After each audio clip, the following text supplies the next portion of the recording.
La historia que voy a contaros hoy seguramente la hayáis escuchado antes, pero no de esta forma. Había una vez un rey español llamado Alfonso XIII que junto a su mujer, la reina Victoria Eugenia de Inglaterra, gustaba de pasar sus veranos en Santander. Por ello, la ciudad decidió obsequiarles con un palacio estival valorado en 700.000 pesetas de la época. Sabiendo de la añoranza de la reina por la isla de Wight, la residencia se proyectó en esta península. Bienvenidos al Palacio de la Magdalena. De todas las propuestas presentadas, finalmente resultó ganadora la imagen que estamos viendo, diseñada por los arquitectos Gonzalo Bringas y Javier González de Rianx, los cuales, conocedores de la inclinación de la reina por el estilo inglés, no dudaron en adornarlo con salientes, balcones, azoteas y otras modificaciones del estilo puro que no permite el país anglosajón. 4 años duró la construcción del Palacio Real y por fin, en 1913, la familia del monarca gozaría de su primer verano en él. Así durante 17 años consecutivos hasta 1930, ya que al año siguiente se implantaría la Segunda República y la familia tendría que abandonar el país.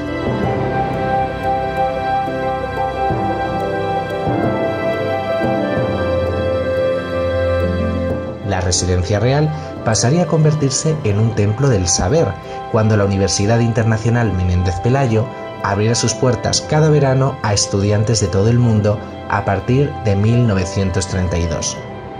Esta transformación también afectó a sus instalaciones. Las antiguas caballerizas sirven ahora de cafetería para sus visitantes.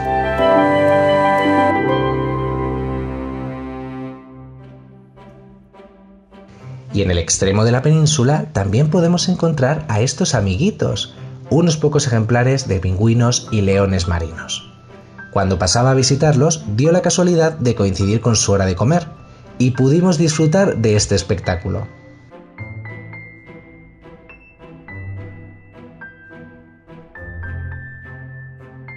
Eso sí, aquí el que no corre vuela y las gaviotas están muy vivas.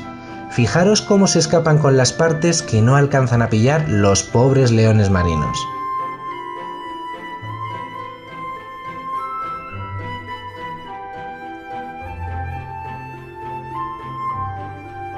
Y alejándonos de la Magdalena, nos aventuramos por esta senda que nos llevará a través de playas y acantilados a otro lugar mágico de Santander.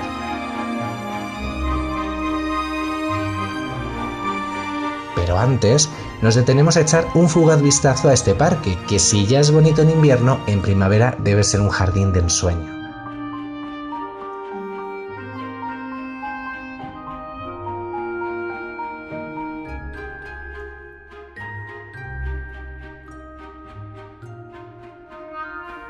La senda serpentea al lado de las playas hasta que nos adentramos en zona de acantilados.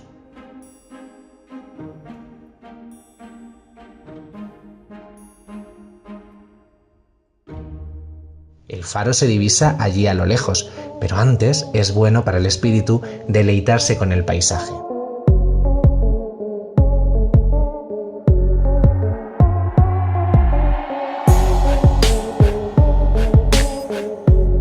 Después de subir por esta ladera, nos espera una gran recompensa, una panorámica espectacular de la ciudad.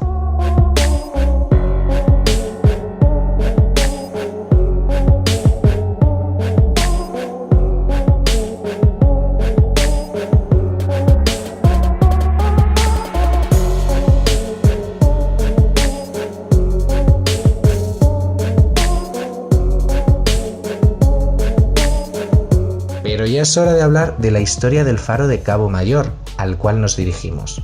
Según parece, esconde una leyenda negra tras su sombra. Unos años después del exilio de la familia real, en plena guerra civil, el faro habría sido testigo de horrendos crímenes consistentes en arrojar a prisioneros por los 30 metros de caída libre que hay desde el mirador hasta las peñas de abajo. Dependiendo de la fuente, se habla de barbarie por parte de rojos y azules, pero el ejemplo más documentado cita a una comunidad de frailes que fueron torturados por el bando republicano. En cualquier caso, se erigió este monumento en recuerdo de los caídos en la contienda por parte de ambos bandos. Y lo más escalofriante, hay quien dice que la energía de estos caídos impregna todavía el lugar y que por las noches se pueden escuchar sus voces. De hecho, se han llegado a realizar grabaciones para captar dichas psicofonías.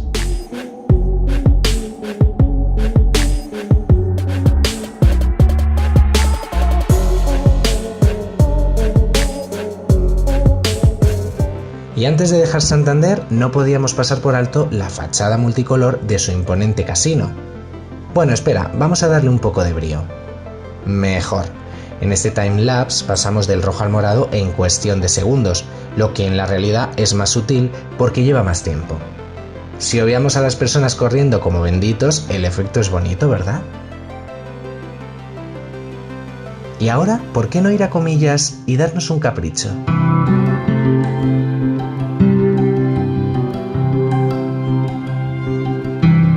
En 1883, Máximo Díaz de Quijano, un indiano enriquecido en América, encargó a Gaudí la ejecución de un chalet de veraneo en la localidad cántabra de Comillas, El Capricho.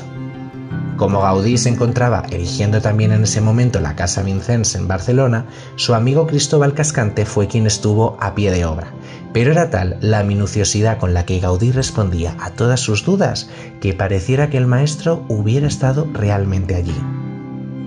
La importancia del Capricho y de la Casa Vincennes es que son los dos primeros edificios de Gaudí y por consiguiente obras importantísimas para el devenir de su carrera como arquitecto y esenciales para el estudio de la trayectoria del conjunto de su obra y definitorias del estilo de su primera época.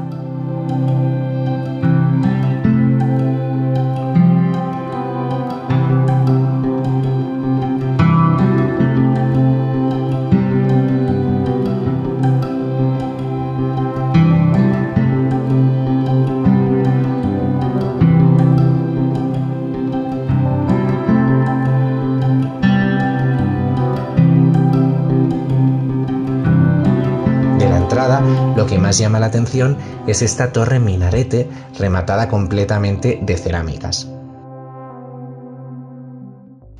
En la planta baja encontramos varias estancias con ilustraciones en las paredes que explican la historia de la casa y sus habitantes.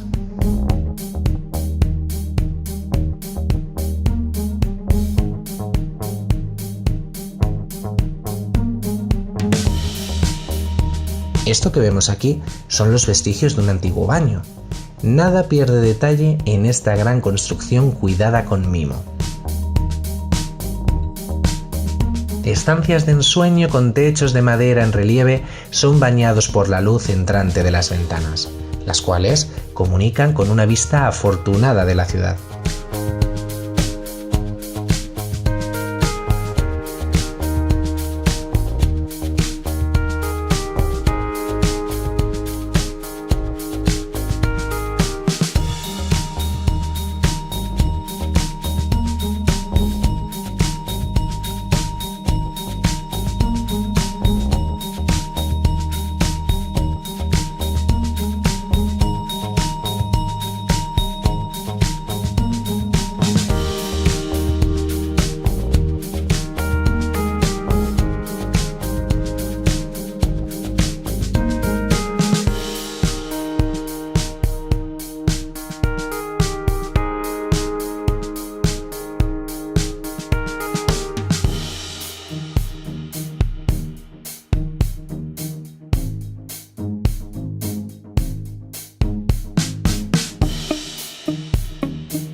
Si nos asomamos por esta ventana, al lado de las escaleras se encuentra además una estatua del propio Gaudí, aunque desde aquí no la veamos.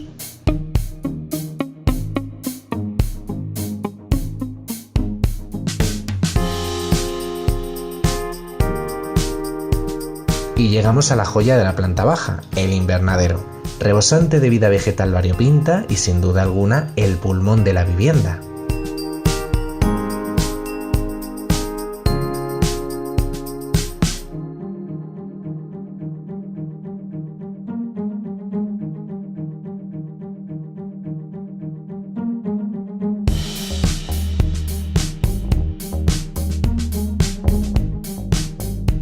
Pero, ¿qué es esa iglesia que asoma al otro lado del muro del jardín?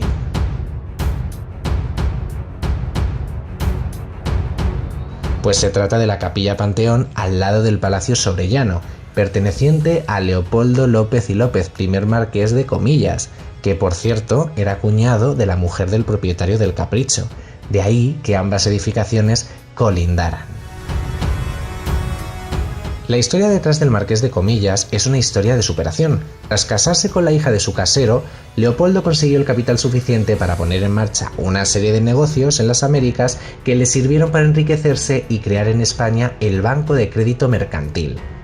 La leyenda negra dice que dicha fortuna se amasó también a base de traficar con esclavos y que Leopoldo era un negrero.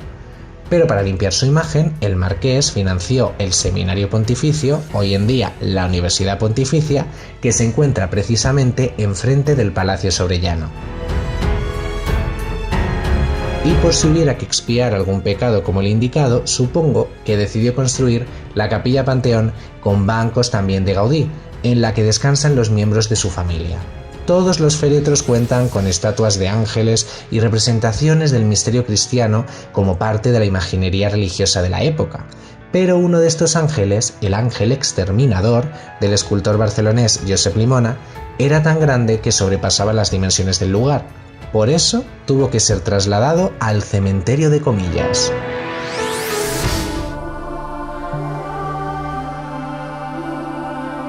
Según la historia, este cementerio descansa en el lugar de una antigua iglesia del siglo XV o siglo XVI, que fue abandonada por culpa de un pleito. Los vecinos del pueblo, hartos de los abusos del duque del infantado, se rebelaron por el privilegio que tenía el duque sobre unos asientos reservados dentro de la iglesia. Fue la excusa para plantarle cara. Todos abandonaron el templo jurando no volver jamás, pero después de un año castigados por la excomunión, la iglesia hizo las paces con ellos a cambio de dos cosas. La primera, edificar el templo en otro lugar, y la segunda, que los hidalgos fueran en procesión semidesnudos para expiar sus pecados.